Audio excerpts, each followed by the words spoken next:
My name is Ankita Mishra and I got 105 rank this year in the civil services exam. So I would like to share what all I tried, what worked, what didn't work. Though I'm not aware what worked, what didn't, because the marks are not yet out. So we try a number of things and we actually don't know what clicked in the examination. So whatever I'm going to tell right now, I suppose those things work for me, though I'm not sure for certain, and it might be different for different people. But for me, what worked, I'll tell that. So I feel this exams first of all we'll get on to the psychological level. वो preparation वगैरह तो हो जाती है, but mind को कैसे क्या रहना चाहिए वो most important है मेरे हिसाब से. So वो ये है कि one thing, hard work would be there. Conviction should be there. It has to be there because और कोई alternative नहीं है. I don't know any of my friends who have cleared और उन्होंने मेहनत ना की हो. तो पहले ही clear होगा कि मेहनत तो करनी पड़ेगी. दूसरा ये है कि पेशेंस भी रखना पड़ेगा because some people they get lucky, हो जाता है फर्स्ट अटेम्प्ट में, बट नॉट नेसेसरली सबका हो. And being here in Rajendra Nagar I have seen people 5 attempt जा रहे हैं, 6 अटेम्प्ट जा रहे हैं. So patience is very important. Third ये है कि कंसिस्टेंसी कैसे आए. कंसिस्टेंसी ये सारे जो ये आप कितने टाइम होते हैं कि आप डीमोटिवेटेड होते हो, कोई कुछ कह देता है, कोई कुछ कह देता है, फैमिलियल प्रेशर्स होते हैं, you see your friends earning अपना प्राइवेट कंपनी में, सबके पास पैसे आ रहे हैं, आप अभी भी फैमिली पे डिपेंडेंट हो. So all these things would come in the mind. तो कैसे इसको भी छोड़ के आगे बढ़ना है ये भी सोचना है कि एक दिन होगा. देन ये सब अगर आपने कर लिया तो it is very much achievable in my opinion. Achievable है, बस प्रोवाइडेड प्रॉब्लम क्या होती है ना, डायरेक्शन नहीं होता. तो 1-2 साल तो हम ऐसे घूमने फिरने में लग जाते हैं कि क्या पढ़ें. So much material is there in the market. जो कोई बताता है हम सुन लेते हैं. कोई अभी आज मैं जा रही हूँ, if you all go then आपको लगेगा कि हाँ ये मैम ने ये बोला था तो I have to follow that. Sometimes that happens. तो we get so much pumped up ना सबको follow करने के चक्कर में कि ultimately कुछ हो ही नहीं पाता है और हम पढ़ते बहुत हैं लेकिन results नहीं आते. So you need to have a direction, you need to have a strategy and that strategy should be your own. It cannot be somebody else's. तो आप किसी और के से आइडिया ले सकते हो बट अपनी खुद की बनानी है. So I'll start with prelims. Prelims के लिए आई फील कि मेरे पहले attempt I could not clear prelims. Reason being कि मुझे टेस्ट सीरीज मैंने दिए नहीं थे ज़्यादा और करंट पे मैंने फोकस ही नहीं किया. मुझे लगा करंट इज़ नॉट इम्पॉर्टेंट, थोड़ा बहुत करंट अफेयर्स आएगा, 4 मतलब ऑप्शन होते हैं, कुछ ना कुछ मार्क कर ही लूँगी, but it is not that ways. So इसलिए फर्स्ट अटेम्प्ट में मुझे रियलाइज़ हुआ कि current might be important because वो वाला साल 2015 के साल में करंट अफेयर्स काफ़ी आए हुए थे और मैं वो मैंने नहीं किया था. एंड सेकेंड टेस्ट सीरीज भी नहीं किया था. तो तब मुझे वैल्यू समझ आई टेस्ट सीरीज की. सो नेक्स्ट टाइम जब मेरा हुआ 2016 वाला attempt, so I scored 139 point something, so which was quite good वो साल के हिसाब से, बिकॉज मैंने टेस्ट सीरीज पे बहुत बहुत बहुत ज़्यादा फोकस किया था, अलॉट. तो उससे क्या हुआ था कि मुझे ये पता लग गया था कि what is the optimum number of questions that I should attempt. और ये सबका डिफरेंट होता है. यू शुड नो कि तुम्हारा गेस वर्क कितना अच्छा है, because it is practically impossible कि आपको सारे क्वेश्चंस आएंगे. मुश्किल से 50 होंगे या 57 क्वेश्चंस होंगे जो आपको एकदम आते होंगे शॉर्ट. उसके आगे गेस वर्क है. सो इसमें 2 तरीके के गेस वर्क होते हैं. एक तो इंटेलिजेंट गेस वर्क होता है जहाँ पे आप एलिमिनेशन से करते हो, और एक इंट्यूशनल गेस वर्क होता है. सो जो इंट्यूशन वाला गेस वर्क होता है that might not work for everybody. So ये चीज़ आपको पता लगती है आपके टेस्ट सीरीज से कि आप कितने गेस वर्क कर सकते हो. मेरा पर्सनल ओपिनियन ये है कि मेरे लिए थ्रेशोल्ड 90 था, तो मैं हमेशा 90 प्लस अटेम्प्ट करती थी. रियल एग्जाम में 94 किए थे और हमेशा 90 प्लस अगर मैंने किया तो मतलब मेरे सेफ मार्क्स आ रहे हैं, ऐसा था. सो फॉर सम पीपल ये बेंचमार्क अलग अलग हो सकता है, बट आई फील कि 85 प्लस करना चाहिए, मतलब 85 तक तो कर ही लो. वैसे भी आउट हो रहे हो, ऐसे भी आउट हो गए, तो इट्स बेटर 85 प्लस कर लो. अब I don't know, you find it out through your test series जो आप कर रहे हो. नेक्स्ट प्रीलिम्स तो ऐसे ही है एंड आई थिंक आपको 2-3 महीने चाहिए प्रीलिम्स की प्रिपरेशन के लिए. सो ये मैंने सेकेंड अटेम्प्ट में सीखा कि मैंने पूरा जान प्रीलिम्स में ही झोंक दिया था. आई कुड नेवर इमेजिन कि मेंस नाम की भी कोई चीज़ होती है. So I did not do that interior. पहला प्रीलिम्स नहीं क्लियर हुआ तो आपका फोकस प्रीलिम्स हो जाता है कि ना अभी प्रीलिम्स करना है. So you forget mains is also there. So when I clear prelims then I realized oh god अभी मेंस आ गया है, अभी 4 महीने बाकी हैं. सो मेंस की मेरी उतनी प्रेपरेशन सॉलिड नहीं हो पाई. तो जीएस एंड ऑल की while it was solid because वो प्रीलिम्स से होता है, बट मैंने आंसर राइटिंग उतने प्रैक्टिस नहीं किए जितने मुझे करने चाहिए थे. तो वो आपको बहुत ज़रूरी है कि आई रियलाइज कि मेंस के लिए answer writing is very important. And I personally has been a sort of person जो लिखने में बिलीव नहीं करता था. I am an engineering student, तो मैं हमेशा पॉइंट्स में लिखना, क्वेश्चन सॉल्व कर लेना, लेटे लेटे पढ़ रहे हैं, रीड कर रहे हैं और लगता है कि सब दिमाग में है. और हमेशा ऐसा होता है कि लगता है जब रीड करो ना तो लगता है ये तो आता है, ये भी आता है. It's only when you write that you realize कि अच्छा वो लगता था आता है बट एक्चुअली आपको लिखना नहीं आता है. एंड प्लस टाइम के कंस्ट्रेंट्स भी होते हैं, तो वो सारी चीज़ों को कैसे वर्कआउट करें ये सिर्फ राइटिंग प्रैक्टिस से आ सकता है. तो जब मैंने सेकेंड टाइम मेंस लिखा तो my essay, my GS was pretty decent. I got 153 in essay which was okay. GS also was good. I got 390. But my optional, I don't know what I did my optional. I made a huge mistake. मैं attempt नहीं कर पाई, and that too because of time constraint. Time constraint in the sense कि मेरा time management बहुत poor था. I started with 10 markers, उनमें extra time देने लगी. जब तक sectional आए तब तक time खत्म हो गया. फिर paper 1 तो ऐसे खराब हुआ. पेपर 2 में पेपर 1 के लिए रोने में टाइम वेस्ट हो गया कि ओ गॉड पेपर 1 चला गया, अब तो नहीं कुछ हो पाएगा. सो आई वेंट पेपर 2 में जब मैं गई ना तो मैं इतने नेगेटिव इमोशंस के साथ गई थी कि पेपर 2 तो चौपट होना ही था. So that was decided. So I would say अगर कोई एक पेपर खराब होता है तो डोंट क्राई. सेकेंड डे के आ जाओ, सब कुछ खत्म हो जाए, जब ये पूरे 9 के 9 पेपर्स खत्म हो जाए तब घर आके रो. Till then be in that mode कि नहीं, you still have the time कि आप वर्क कर सकते हो. So that is one thing. Answer writing में बार बार स्ट्रेस कर रही हूँ क्योंकि मुझे एक्चुअली आंसर राइटिंग ने बहुत हेल्प किया. सो जब नेक्स्ट अटेम्प्ट, जो ये वाला करंट अटेम्प्ट मैंने 2017 दिया, तो जैसे ही मेरा मेंस खत्म हुआ आई न्यू कि मेरा अभी होना नहीं है क्योंकि मैंने एंथ्रो बहुत अच्छे से स्पॉइल किया था. I left close to 160 marks. So 160 अगर आपका छूट जाए तो बहुत कम, मतलब भगवान जी की दया हो तो ही, मतलब आप तुक्के से अंदर पहुंच गया, पहुंचे भी तो बहुत ही घटिया रैंक आएगी. तो ऐसा था. तो आई वॉज क्लियर कि नहीं होना है. तो I had one entire year sort of thing. तो आई स्टार्टेड पहले से 1 दिन 2 दिन 3 दिन 4 दिन जब बीतते ना, देन यू रियलाइज कि आप दुनिया के कोई भी आंसर क्वेश्चन को आंसर कर सकते हो, बट बस प्रैक्टिस होनी चाहिए. सो वो मैंने करना शुरू किया. इसके बाद प्रीलिम्स के 2 महीने पहले मैंने फिर मेंस से थोड़ा कट ऑफ किया and then I started intensive preparation for prelims. उसमें सेम था, वही मैंने ढेर सारे क्वेश्चन पेपर्स सॉल्व किए, ये सारा सब कुछ किया. एंड इस बार का प्रीलिम्स थोड़ा ट्रिकी भी था. ऐसा लग रहा था मुझे, तो ऐसा लग रहा था कि अब मेरा क्लियर ही नहीं होगा. आई डोंट नो मैं कितने से बची, बट मुझे एकदम ऐसे था कि अब नहीं होगा. ऐसे में आपके फ्रेंड्स बहुत हेल्प करते हैं. Actually with me I have always been a sort of person जो स्टडी पार्टनर के साथ ही स्टडी कर सकता है. तो एंड ये भी डिफरेंट लोगों का डिफरेंट होगा. कई लोग अकेले पढ़ने में बिलीव करते हैं, कई लोग साथ में. तो मैं एक स्टडी पार्टनर के साथ, अपने फ्रेंड के साथ पढ़ती थी. And you have to make sure if you are choosing a study partner तो ऐसा रहे कि आपकी फ्रीक्वेंसी मैच हो, वरना टाइम बचने की बजाय टाइम वेस्ट हो जाता है. सो स्टडी पार्टनर से क्या होता है, डिसिप्लिन आता है. तो जैसे मैं आपको अभी बता रही थी कि प्रीलिम्स के बाद मुझे लगा मुझे नहीं होगा, बट मेरे फ्रेंड ने मुझे मोटिवेट किया कि नहीं यार अभी करना है, तू छोड़, जब रिजल्ट आएगा आएगा, अभी तो मेंस के लिए पढ़ो, बिकॉज अभी टाइम अगर चला गया, रिजल्ट आया, मान लो हो गया, तब क्या करोगी. So I started preparing for mains prelims के बाद. टेस्ट सीरीज जो लगाई थी वो टेस्ट सीरीज करनी थी. एंथ्रो पे इस बार मैंने बहुत अच्छे से ध्यान दिया, बहुत ही ज्यादा. सो एंथ्रो का क्या होता था कि जो भी टॉपिक मैंने पढ़ा है, अगर जिस दिन पढ़ा है उस दिन मैं 5 क्वेश्चन या 2 क्वेश्चन 2 ही लिखूं, लेकिन मैं लिख लेती थी. इससे क्या होता था कि हम पढ़ते तो बहुत कुछ है, बट कभी क्वेश्चन आंसर फॉर्मेट में पढ़ते नहीं है, तो हमें समझ नहीं आता what to right.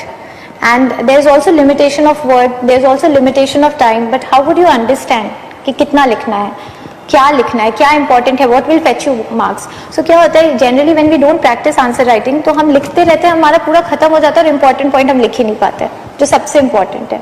So that you come to know through practice. So मैंने एंथ्रो पे काफ़ी प्रैक्टिस की इस बारी, ये आंसर राइटिंग भी किया, बार बार रिवाइज भी किया. एंड सबसे इंपॉर्टेंट चीज़ जो मैंने की थी वो कंसोलिडेट किया एंथ्रो का मटेरियल. सो यूजुअली क्या होता है कि आपकी एक बुक में कुछ चीज़ें लिखी हैं, एक बुक में कुछ चीज़ें लिखी हैं, कहीं कुछ लिखा है, कहीं कुछ लिखा है, you don't consolidate them. So make your own notes. So that क्या होता है, जब ये एग्जाम होता है फाइनल वाला मेंस का, तो आप एक दिन पहले रिवाइज कर सकते हो. अगर 10 जगह चीज़ें होती है ना तो आप रिवाइज नहीं कर पाओगे. और फिर एक कंसोलिडेशन से क्या होता है, पिक्टोग्राफिक मेमोरी भी वर्क करती है कि आपको याद रहेगा कि हाँ ये यहाँ था, ये ऐसे था. सो वो ज़्यादा ईजी हो जाता है आपके लिए. So that work for me. And I also made notes of current. So जो भी इंपॉर्टेंट इश्यूज हुए थे GS में, उसका मैंने अपनी एक कॉपी बना ली थी कि बस मुझे GS1 में इस कॉपी को उस दिन एग्जाम के पहले रिवाइज करके जाना है। छोटी सी कॉपी है, ज़्यादा इश्यूज होते नहीं है, उसी में से आता है, वही उतना करना होता है।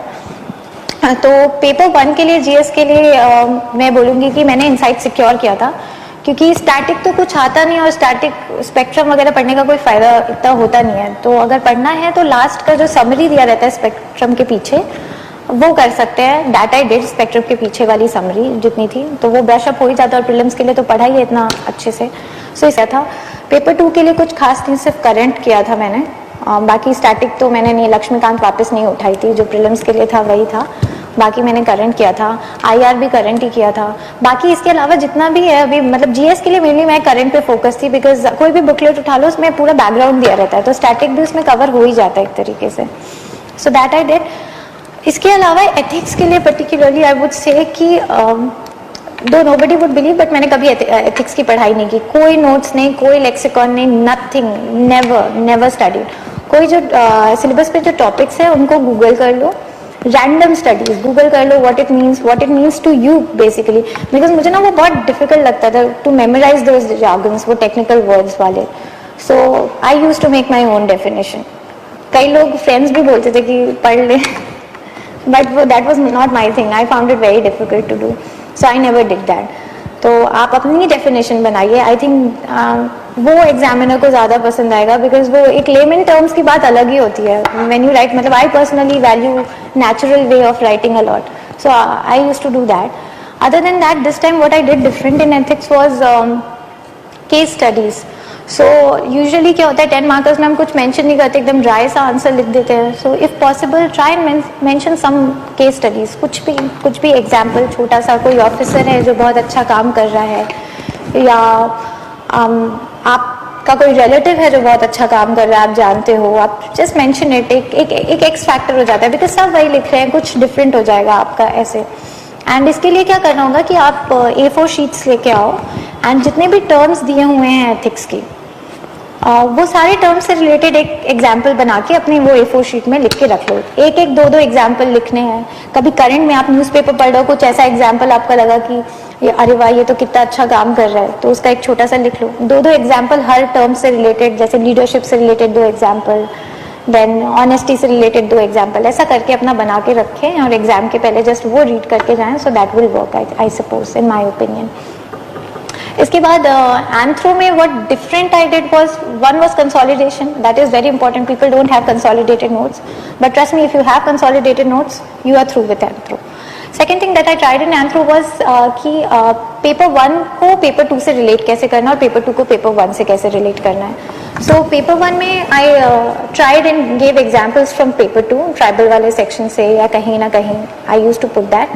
एंड पेपर 2 में मैं क्या करती थी कि पेपर 1 की थियरीज या थिंकर्स या कोई कॉन्सेप्ट है, मैरिज का कोई कॉन्सेप्ट है, वो डालने की कोशिश करती थी। सो इससे क्या होता है ना कि एक होलिस्टिक पिक्चर, एक कॉम्प्रिहेंसिव फॉर्म में आप सब्जेक्ट को जब रिलेट कर रहे हो तो एग्जामिनर माइट लाइक इट। सो ये चीज़। दूसरा, पेपर टाइम पे फिनिश कैसे करें, इस पे भी थोड़ा फोकस करना पड़ेगा। तो ये आपको आंसर राइटिंग से खुद पता लग जाएगा कि आपके लिए क्या स्ट्रैटेजी है। मैंने फर्स्ट टाइम, जब लास्ट टाइम मेंस नहीं क्लियर किया था, तो मैं पहले 10 मार्कर्स करती थी, बाद में सेक्शंस करती थी। सो 10 मार्कर्स में ही मैं इतना समय खा जाती थी 2 पेज भर के लिखने में कि इधर मेरा सेक्शन छूट जाता है। सेक्शन ज़्यादा मार्क्स का है, वो छूट जाता है। So this time what I tried, I did the sections first then the 10 markers. तो 10 मार्कर्स 1.5 पेज भी लिखा तो फाइन है, पेपर ना छूटे at least. So that is one thing that people can try.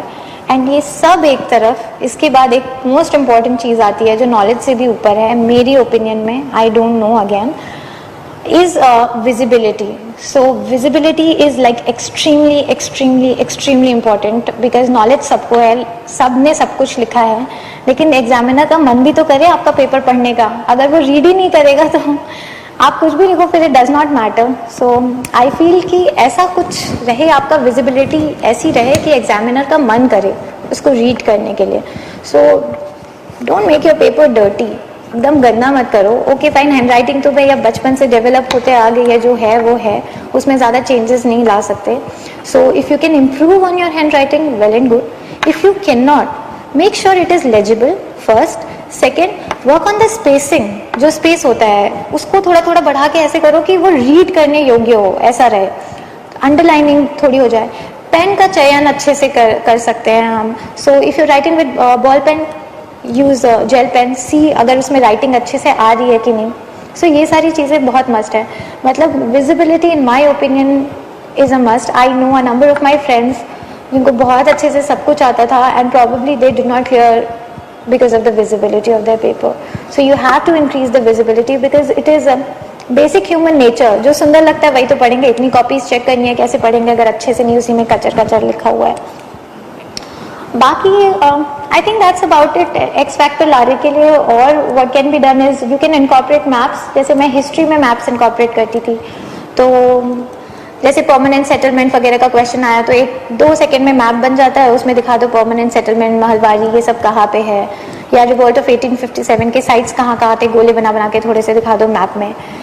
Map से और क्वेश्चन कोशिश करें ना छोड़ें. मैंने छोड़ा, इस बार भी मेरे छूटा तो आई गॉट 105. और बेटर हो सकता था अगर क्वेश्चंस नहीं छूटते. सो क्वेश्चन ना छूटे इसके लिए कोशिश करें कि कुछ तो लिख ही दें. कुछ नहीं हो रहा है ना तो गोला बना के, फ्लो चार्ट बना के, कॉजेज लिखा, 4-5 डंडी खींची और लिख दिया. डू समथिंग, राइट एनीथिंग, कुछ तो लिख ही दो, कुछ तो नंबर मिल ही जाएगा. अगर आगे से इतने अच्छे हैं, लास्ट में किसी ने गोला बनाया तो मेरे को लगता है एग्जामिनर भी समझेगा कि टाइम कम था, लिख दिया एटलीस्ट इतना. So attempt the paper well. I think yeah that's about it. And other than that, your family का support is very important. My family has been extremely supportive of me for the reason कि जब relatives question करना शुरू करते हैं ना, ऐसे हमेशा बातें होती है कि दिल्ली में तो सब तैयारी करते हैं. And that is the truth also. How many of us clear? सब तैयारी कर रहे होते हैं. So कौन genuinely तैयारी कर रहा है, कौन नहीं कर रहा है, then ये सब आपके पेरेंट्स को ये सारे प्रेशर्स झेलने पड़ते हैं. So my parents have been really supportive in the sense कि उन्होंने मेरे तक इतनी बात आने नहीं दी. तो मुझे पीयर प्रेशर बहुत फील होता था जब फ्रेंड्स क्लियर करते थे. I was not on Facebook for the same reason कि फेसबुक पे जब मैं देखती थी ना कि फ्रेंड्स जैसे ऑन कर रहे हैं, यहाँ घूम रहे हैं, वहाँ घूम रहे हैं, ये हो रहा है, वो हो रहा है, तो मैं बहुत डीमोटिवेट होती थी. तो मैंने इसलिए हटा दिया. तो just stay away from negative people who will demotivate you. Things that will demotivate you like Facebook, social media. If you feel that you're not comfortable with social media, you see the people और वो आपको एकदम negative direction में propel कर रहा है, तो leave it. 2-3 साल की मेहनत है, 2-3 क्या, एक अगर लग गया तो 1 साल की मेहनत है. For that time let the people call you anti social. I have a couple of friends who call मी कि ऐसी क्या पढ़ाई कर रही है, कि मतलब मिलने नहीं आती, ये नहीं करती है, बनती है, all sorts of thing. Let them say. Because trust me, when you clear, ये सारे लोग जो आपके बारे में बोल रहे होते हैं ना, they are the first one to call you and congratulate you. The world is that way. So remember your struggle is your own and your families only. बाकी लोग तो बस ऐसे ही मजे लेने के लिए. सो डोंट फोकस कि लोग क्या कहते हैं. हो जाएगा, बहुत अचीवेबल है, कर सकते हैं, प्रोवाइडेड डायरेक्शन हो, कन्विक्शन हो. सो एक डायरेक्शन लेके अपनी एक स्ट्रैटेजी बना दो, फिर इधर से उधर डोलो, यहाँ जा रहे हैं, वहाँ जा रहे हैं. Do not do that. You have made your strategy ना, have faith in yourself, have confidence in yourself and you will achieve it no matter what. So बार बार ये नहीं कि लास्ट मोमेंट अपनी स्ट्रैटेजी चेंज कर लेते, वो ये बोल रहा है, वो. इतने लोग तो यहाँ पे बैठे यूपीएससी को प्रेडिक्ट करने में लगे हैं. And let me tell you, nobody can. You just cannot predict UPSC. Nobody can. So stop predicting it. Start working. Make your own strategy. Stick to it. Do not listen to anybody. So that's my story. Okay, interview. I would say कि I'm a sort of person जिसको बहुत ज़्यादा stage fright होता है. तो मेरे को हमेशा से क्लियर था कि मैं मेंस तक तो चली जाऊँगी, इंटरव्यू में फेल हो जाऊँगी, क्योंकि बहुत ज़्यादा नर्वसनेस होती है मुझे लास्ट लिमिट की. तो इंटरव्यू के लिए मैं काफ़ी स्कैर्ड थी और मैं दुनिया जहान पढ़ रही थी उस वक्त. ये भी पढ़ लूँ, ये भी पढ़ लूँ, वो भी पढ़ लूँ. लास्ट में इंटरव्यू ऐसा गया कि कुछ पढ़ने का कुछ फायदा नहीं. Because the board, I got Bhosle sir's board, it was super cordial. That सही था.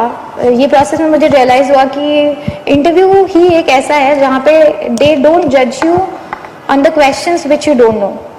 They judge you on the questions, the answers to which you know. So I don't know is also an answer there.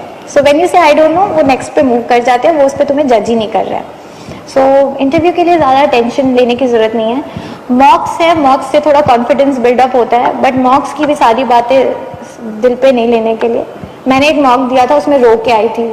Mock के बीच में they started asking, one of the panel member he started drilling me her question पे, and मेरे से control नहीं हुआ और मैं रोने लगी बीच में। Like suppose, I mean that's the worst thing that can happen to anybody. You are going to give a mock, you are answering and you are trying mid way.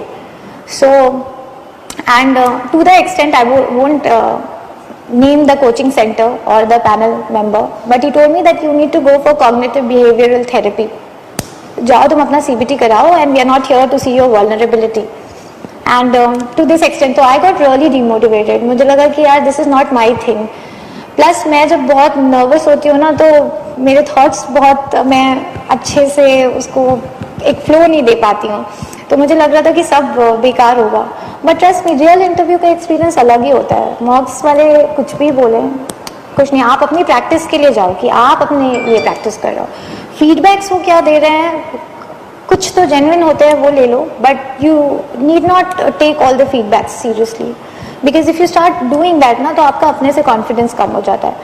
तो बी कॉन्फिडेंट। इंटरव्यू में I think they are judging you for your personality, and अगर आप humble एकदम humility के साथ answer कर रहे हो, आई कॉन्टैक्ट थोड़ा मेंटेन कर रहे हो, थोड़े प्रेजेंटेबल होके जा रहे हो, एरोगेंस नहीं शो कर रहे हो, एंड फेयर आइडिया है चीज़ों का, वो तो हो ही जाएगा, तभी मेंस पास किया है, और तो कोई रीज़न नहीं है, और कैसे पास करोगे। तो नॉलेज तो नॉर्मल है ही, एक बैलेंस ऑफ जजमेंट दिखा पा रहे हो, बायस नहीं हो चीज़ों के प्रति, पर्सनालिटी आपकी ऐसी नहीं है कि आप डिस्क्रिमिनेटिंग हो या वो हो।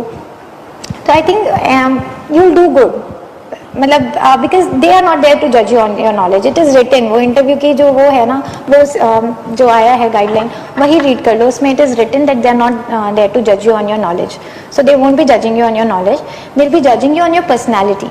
So if you don't know, say very politely, sir, I'm sorry, I don't know. Yes sir, I'll go and read it. कुछ भी ऐसे बोल के ख़त्म करो, वो उस पर जज ही नहीं कर रहे आपको। जस्ट बी काम, जैसे आप बिगिनिंग में इंटरव्यू हॉल में एंटर कर रहे हो, वैसे ही बाहर निकलो। ऐसा ना रहे कि आई डोंट नो बोल रहे तो ऐसे बोल रहे हैं, सर आई डोंट नो, और जब आंसर कर रहे हैं तब बोल रहे हैं sir this this this this. So जिस शिद्दत से आंसर कर रहे हो, उसी शिद्दत से बोलो आई don't no, that is it. So I think all these were the things that worked for me, and all the best to everyone, and I think it is very much achievable.